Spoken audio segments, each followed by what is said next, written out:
اور بادشاہ نے کہا کہ اس کو یعنی یوسف کو میرے پاس لے کر آؤ۔ چنانچہ جب ان کے پاس ایلچی پہنچا تو یوسف نے کہا اپنے مالک کے پاس واپس جاؤ اور ان سے پوچھو کہ ان عورتوں کا کیا قصہ ہے جنہوں نے اپنے ہاتھ کاٹ ڈالے تھے۔ میرا پروردگار ان عورتوں کے مکر سے خوب واقف ہے۔ بادشاہ نے ان عورتوں کو بلا کر ان سے کہا تمہارا کیا قصہ تھا جب تم نے یوسف کو ورغلانے کی کوشش کی تھی؟ ان سب عورتوں نے کہا کہ حاشا للہ، ہم کو ان میں ذرا بھی تو کوئی برائی معلوم نہیں ہوئی۔ عزیز کی بیوی نے کہا کہ اب تو حق بات سب پر کھل ہی گئی ہے، میں نے ہی ان کو ورغلانے کی کوشش کی تھی اور حقیقت یہ ہے کہ وہ بالکل سچے ہیں۔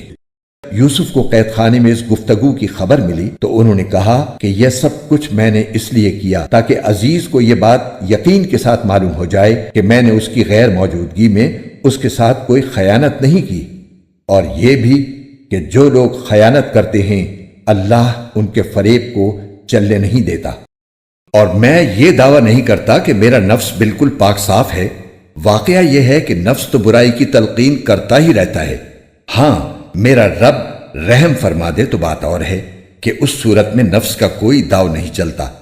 بے شک میرا رب بہت بخشنے والا بڑا مہربان ہے۔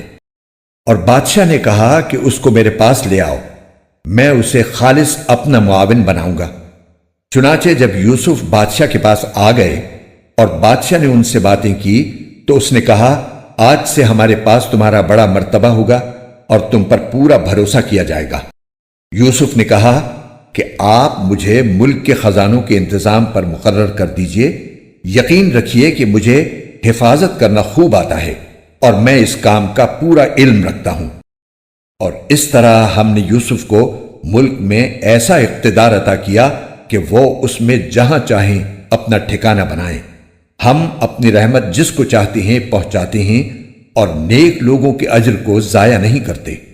اور آخرت کا جو اجر ہے وہ ان لوگوں کے لیے کہیں زیادہ بہتر ہے جو ایمان لاتے اور تقوی پر کاربند رہتے ہیں۔